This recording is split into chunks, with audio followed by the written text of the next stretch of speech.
मेरे प्रिय कैडेट्स, आप सभी को मेरा नमस्कार। पिछले वीडियो में हमने व्याकरण के अंतर्गत क्रिया विशेषण का विस्तृत अध्ययन कर रहे हैं।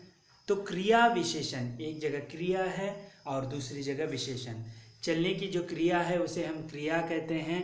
विशेषण जो है उनके जो शब्दों का विशेषता बताता है। यहाँ पर क्रिया की विशेषता बताने वाले शब्दों को हम क्रिया विशेषण कहते हैं। तो यहाँ पर क्रिया का जो है 3 भागों के अंतर्गत वर्गीकरण किया गया है।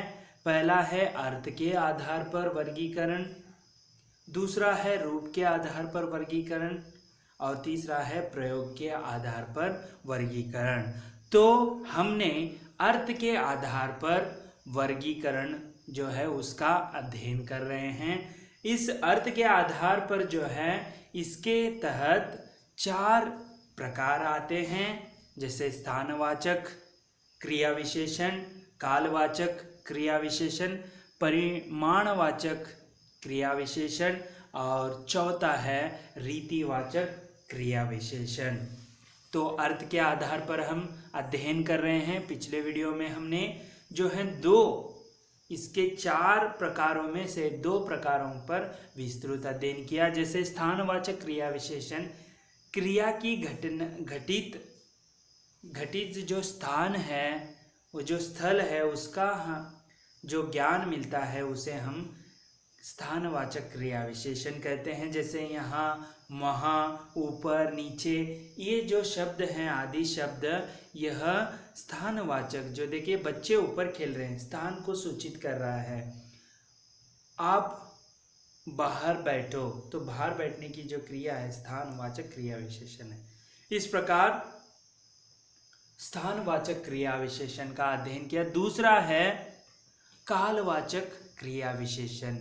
कालवाचक यानी क्रिया का व्यापार या घटना का समय बताए, समय वहाँ पर समय बताता है, उसे हम कालवाचक क्रिया विशेषण कहते हैं। जैसे आज, कल, परसों, पहले, अब तक, ये जो शब्द हैं आदि शब्द, यह कालवाचक क्रिया विशेषण में आते हैं। जैसे राम कल मेरे घर आएगा, यह जो है कालवाचक समय जो है बता रहे हैं। ऐसे शब्द जो हैं कालवाचक क्रिया विशेषण कहलाते हैं। इस तरह हमने विस्तृत जो है 2 प्रकारों पर पिछले वीडियो में हमने अध्ययन किया। आज हम बाकी 2 जो क्रिया विशेषण के प्रकार हैं उसे आज हम देखने वाले हैं। तो तीसरा प्रकार है परिमाणवाचक क्रिया विशेषण। तो इसे हम परिभाषा के देखकर अध्ययन करेंगे, जो इस प्रकार है।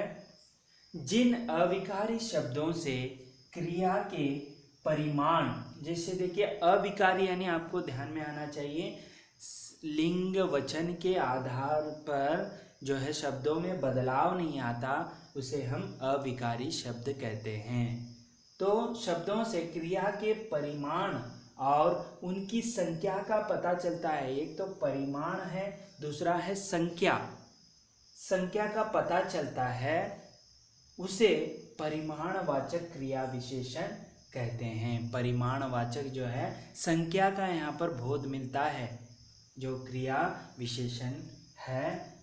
तो दूसरे वाक्य में हम देखेंगे, जैसे उदाहरण है यहाँ पर, बहुत, अधिक, पूर्णतया, कुछ, थोड़ा, काफी, केवल, इतना, उतना, कितना, थोड़ा थोड़ा, एक एक करके, जरा, खूब, बिल्कुल, ज़्यादा, अल्प, बड़ा, भारी, लगभग, क्रमशः आदि जो हैं संख्या का, एक तो जो अनिश्चित संख्यावाचक यहाँ पर जो है समझ में आता है, बहुत, अधिक, कितना, प्रमाण, परिमाण जो है यहाँ पर आपको, यहाँ पर ये जो शब्द हैं परिमाणवाचक क्रिया विशेषण के शब्द कहलाते हैं। इसके हम कुछ उदाहरण भी देखेंगे अभी।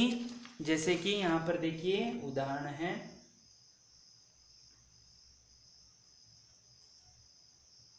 देखिए पहला उदाहरण है अधिक पढ़ो। तो पढ़ने की जो क्रिया है कैसी है, जो यहाँ पर परिमाण जो है अधिक है, जो है यह परिमाण है। दूसरा है ज्यादा सुनो। ज्यादा जो है सुनने की जो क्रिया है वो ज्यादा है, यह परिमाणवाचक क्रिया विशेषण कहलाता है। आगे उदाहरण है जैसे यहाँ पर देखो कम बोलो।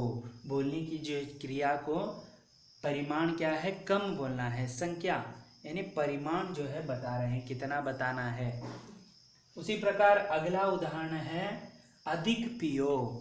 पानी हो या नींबू शरबत हो, अधिक पियो। ऐसे यहाँ पर अधिक जो है पीने की जो क्रिया है अधिक, परिमाण जो है उसका उसे यहाँ पर बता रहे हैं। वैसे और भी हैं, जैसे वह बिल्कुल थक गया है। बिल्कुल जो है वह परिमाणवाचक बनता है। तुम कम बोलो। तुम कम बोलो, कम बोलो का वहाँ पर कम जो है यह परिमाणवाचक क्रिया विशेषण बन जाता है। बंगाल में चावल अधिक खाया जाता है। तो चावल जो है यह अधिक, अधिक जो है यह परिमाण जो है बता रहा है, क्वांटिटी जो है बता रहा है, इसीलिए ये परिमाणवाचक के तहत आने वाले उदाहरण हैं। यहाँ पर अधिक, कम, जैसे अधिक, ज़्यादा, ये सब जो हैं परिमाणवाचक के उदाहरण हैं। यहाँ पर आपको क्वांटिटी या संख्या की पता चलता है। वो वैसे क्रिया का जो विशेषता बताते हैं उसे हम, जैसे यह परिमाणवाचक क्रिया विशेषण हैं। जो क्रिया है पीना या बोलना, इसे कैसे, उसकी विशेषता कैसी है, कम, अधिक, ऐसी विशेषता है। इसीलिए परिमाणवाचक क्रिया विशेषण को हमने परिभाषा के अंतर्गत इसके उदाहरण से हम इसके जो है इसके बारे में जान लिया। अब अगला प्रकार है रीतिवाचक क्रिया विशेषण। रीति रिवाज जो हैं, कहते हैं हम समाज में रीति रिवाज, रहन सहन, तो रीतिवाचक क्रिया विशेषण कैसे होता है उसे अब हम अध्ययन करेंगे। पहले इसकी परिभाषा देखेंगे जो इस प्रकार है। जिन अविकारी शब्द, जो संज्ञा, लिंग या वचन के अनुसार जो शब्द परिवर्तित नहीं होते उसे हम अविकारी कहते हैं। अविकारी शब्दों से क्रिया की रीति या विधि, विधि यानी एक चलने की जो विधि होती है, जैसे सैनिक स्कूल भी एक रीति या विधि से, जैसे यहाँ पर अनुशासन से रहना ये एक विधि है, का पता चलता है, उसे रीतिवाचक क्रिया विशेषण कहते हैं। तो रीतिवाचक यानी वही जो क्रिया की रीति या विधि का पता चले। दूसरे वाक्य में हम देखेंगे, नहीं यहाँ पर सीधा आपको जो है उदाहरण है, जैसे देखिए सचमुच, ठीक, अवश्य, कदाचित, ऐसे वैसे, सहसा, तेज, सच, झूठ। यहाँ पर जो गुण भी आपको देखने आ रहे हैं, तेज, सच, झूठ, धीरे, ध्यानपूर्वक, हंसते हुए, तेजी से, फटाफट आदि जो हैं यह रीतिवाचक, जो यहाँ पर रीति या विधि का पता चलता है। फटाफट जो है कैसे जो विधि चल रही है, फटाफट आदि जो हैं रीतिवाचक क्रिया विशेषण के उदाहरण हैं। हम वाक्यों के जरिए जो है इसका, उदाहरणों के जरिए हम इसको अधिक जानने की कोशिश करेंगे। जैसे उदाहरण है अचानक काले बादल गिर आए। जो अचानक है रीतिवाचक है, विधि को बता रहे हैं। कादल बादल तो गिर आए हैं, लेकिन अचानक जो शब्द है ये रीतिवाचक में आ जाता है। उसी प्रकार यहाँ पर देखो हरीश ध्यानपूर्वक पढ़ रहा है, जो विधि को बता रहा है। हरीश पढ़ रहा है, लेकिन कैसे पढ़ रहा है, ध्यानपूर्वक पढ़ रहा है। तो ये क्या हो गया, रीतिवाचक क्रिया विशेषण। क्रिया का जो विशेषता है ध्यानपूर्वक, जो रीति के तहत आता है, तो ध्यानपूर्वक जो है रीति, जो विधि यहाँ पर बताने की कोशिश कर रहे हैं। अगला उदाहरण है रमेश धीरे धीरे चलता है। जो रीति या विधि जो है, चलने की क्रिया जो है, चलता है, वो कैसे चलता है, धीरे धीरे चलता है। धीरे धीरे ये शब्द जो है रीतिवाचक क्रिया विशेषण का उदाहरण है। अगले कुछ उदाहरण देखेंगे, जैसे वह तेज भागता है। तेज जो है, भागने की क्रिया जो तेज है, तेज जो है विधि को बता रहा है, इसीलिए ये रीतिवाचक क्रिया विशेषण कहलाता है। उसी प्रकार कछुआ धीरे धीरे चलता है। कछुआ जो है, चलने की क्रिया जो है धीरे धीरे, यहाँ पर विधि को बता रहा है, इसीलिए धीरे धीरे जो है रीतिवाचक क्रिया विशेषण कहलाते हैं। और भी कुछ उदाहरण है, जैसे वह धीरे धीरे चलता है, राम ध्यान पूर्वक सुन रहा है, वह मधुर गाती है, वह भली भांति समझ गया, राम जोर से पढ़ता है। जो जोर से पढ़ना, ये सभी जो हैं विधि या रीति कहलाती है, इसे हम रीतिवाचक क्रिया विशेषण कहते हैं। तो आज हमने क्रिया विशेषण के अंतर्गत जो अर्थ के आधार पर वर्गीकरण किया गया है, 3 प्रकारों वर्गीकरण किया है, उसमें अर्थ के आधार पर हमने आज जो है पिछले वीडियो में और आज के वीडियो में हमने जो 4 प्रकार हैं, जैसे पहला कौन सा प्रकार था, कालवाचक स्थानवाचक, दूसरा था कालवाचक, तीसरा आज हमने परिमाणवाचक का परिभाषा के साथ विस्तृत अध्ययन किया।